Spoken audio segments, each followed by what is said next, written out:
guys, welcome back to my channel. நம்ம channel புதுசா பார்க்கறீங்கன்னா மறக்காம subscribe பண்ணி bell icon-ஐ click பண்ணிக்கோங்க. நான் டெய்லி போற notification எல்லாமே உங்க மொபைலுக்கு வரும். First I am really sorry 10 மணிக்குலாம் போஸ்ட் பண்ணனும்னு நினைச்சேன். கொஞ்சம் டிலே ஆயிடுச்சு. Morning breakfast, lunch box pack பண்றது, மார்க்கெட் போயிட்டு வந்தது இந்த மாதிரி லைனா இருந்துச்சு. சோ எடிட் பண்றதுக்கு கொஞ்சம் கஷ்டமா போயிடுச்சு. நீங்க கோயம்புத்தூர்ல இருந்து எந்த பிளேஸ்க்கு போகலன்னு சொல்லி கவலைப்படுறீங்களா? சண்டே ஆனா எங்க போகணும்னு நீங்க யோசிக்கிறீங்க அப்படினா இந்த வீடியோவை சேவ் பண்ணிக்கோங்க.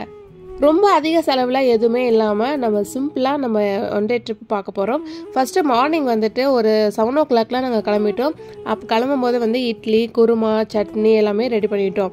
ஹோட்டல்ஸ் போனா வந்து அது இதுன்னு நம்ம சாப்பிடுவோம். சோ அதனால வந்துட்டு வீட்லயே ரெடி பண்ணி சாப்பிட்டோம்னா நமக்கு வந்து பட்ஜெட் ஃப்ரெண்ட்லியா இருக்கும். ஃபர்ஸ்ட் வந்து கொடிவேரி வந்துட்டோம். கொடிவேரி வந்தோடனே வந்துட்டு ஃபர்ஸ்ட் மாங்காய் எல்லாம் வாங்கிட்டு உள்ள ஸ்நாக்ஸ் எல்லாம் வாங்கிட்டு உள்ள போனோம். உள்ள வந்து எந்த கடையும் இருக்காது. ஸோ நான் ஸ்நாக்ஸ் எல்லாம் வாங்கிட்டு அப்புறம் நான் ஃபர்ஸ்ட் குளிக்கிறதுக்கு போயிட்டோம். அந்த பக்கமே வந்து பார்க்கு, சில்ட்ரன்ஸ் பார்க் இருக்குது.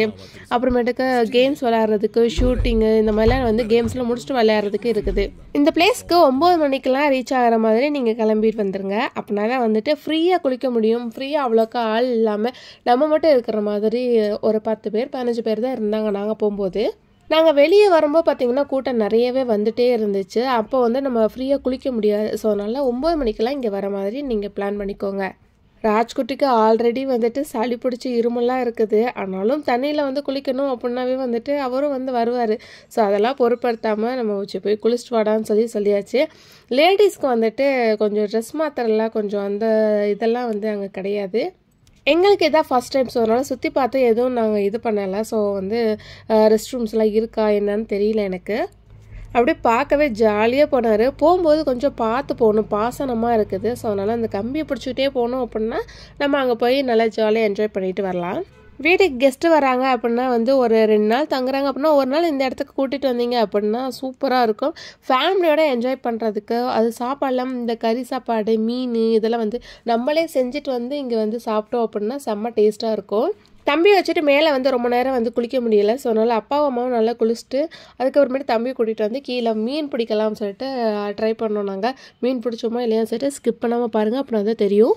ஷால் ஒயிட் கலராக இருந்தால் சூப்பராக இருந்திருக்கும். கலர் ஷாலுங்கிறனால மீன் சிக்கவே மாட்டேன்ருச்சு. சரி என்ன பண்ணுறதுன்னு பார்த்தபோது மேலே ஒருத்தவங்க வந்து பிடிச்சிட்டு இருந்தாங்க. அதே ஷாலை வச்சு நாங்களும் வந்துட்டு மேலே ஃப்ரெஷ்ஷாக பிடிச்சிட்டு வந்தோம். பார்த்தீங்கன்னா மீன் எவ்வளோ அழகாக இருக்குது பாருங்கள். கோயில் போயிட்டு வீட்டுக்கு போகிறதுக்கு லேட் ஆயிரும். ஸோ அதனால் மீன் என்ன பண்ணோம், அங்கே இருக்கிறவங்களே கேட்டாங்க. ஸோ அதனால் அப்படியே கொடுத்துட்டு வந்துட்டோம். ஆனால் கொஞ்சம் ஃபீலிங்காக தான் இருந்துச்சு. வீட்டுக்கு போய் வளர்க்கலாம் அப்படிலாம் பார்த்தது. ஆனால் வந்துட்டு சரி வேண்டாம் விட்டுறலாம் சொல்லிட்டு அங்கே இருக்கவங்கள்ட்ட கொடுத்துட்டு வந்துட்டோம். என்ட்ரி ஃபீஸ் 5 rupees தான். ஃபால்ஸு, சில்ட்ரன்ஸ் பார்க்கு, படகு சவாரிலாம் இருந்துச்சு. ஒரு ஆளுக்கு 50 ரூபான்னு சொல்லியிருந்தாங்க. போகலான்னு பிளான் பண்ணோம். பட் ஆனால் வந்துட்டு டைம் ஆயிடுச்சு கோயிலுக்கு. ஸோ அதனால் நாங்கள் பார்த்துட்டு வீடியோஸ் மட்டும் எடுத்துகிட்டு வந்தாச்சு. வெளியே வரும்போது கேம்ஸ் எல்லாம் விளையாண்டோம். ஸோ அதை என்ஜாய் பண்ணிவிட்டு அதுக்கப்புறமேட்டு கிளம்பிட்டோம். வர வழியில் பார்த்தீங்கன்னா பலாப்பழம், அதுவும் ஹஸ்பண்டுக்கு ரொம்பவே பிடிச்சது. ஸோ அதனால் வந்துட்டு அதையும் வாங்கிட்டு வர வழியில் பார்த்தீங்கன்னா ஒரு கோயில் இருந்துச்சு. ஸோ அழகாக சூப்பராக இருந்துச்சு. சிவனே கூப்பிட்ட மாதிரி இருந்துச்சு. 1 கோடி சிவலிங்கம் ஆலயம் எழுப்புதல் அப்படின்னு சொல்லிட்டு வந்துட்டு இந்த ஒரு இடத்துக்கு போயிருந்தோம். இந்த கோயிலை பற்றி எதுவுமே தெரியாது. போகிற வழியில் பார்த்தீங்கன்னா அந்த போர்டு இருந்துச்சு. ஸோ அந்த போர்டை பார்க்கவும் சரி போய் பார்க்கலாம் நம்மளும் வந்து ஆசையாக இருந்துச்சு. 1 கோடி லிங்கம் சிவலிங்கம் அப்படின்னாவே வந்துட்டு எல்லாத்துக்கும் பார்க்கணுன்னு ஆசையாக இருக்கும். ஸோ அதனால நாங்களும் போனோம். ஒவ்வொருத்தராக இப்போ தான் அவங்கவுங்க வேண்டுதலுக்கு வந்துட்டு சிவனை வந்து வச்சுட்டே வராங்க. நிறைய லிங்கம்ஸ் இருக்குது. இன்னும் வந்து நிறைய வரும்னு சொல்லிட்டு இருந்தாங்க.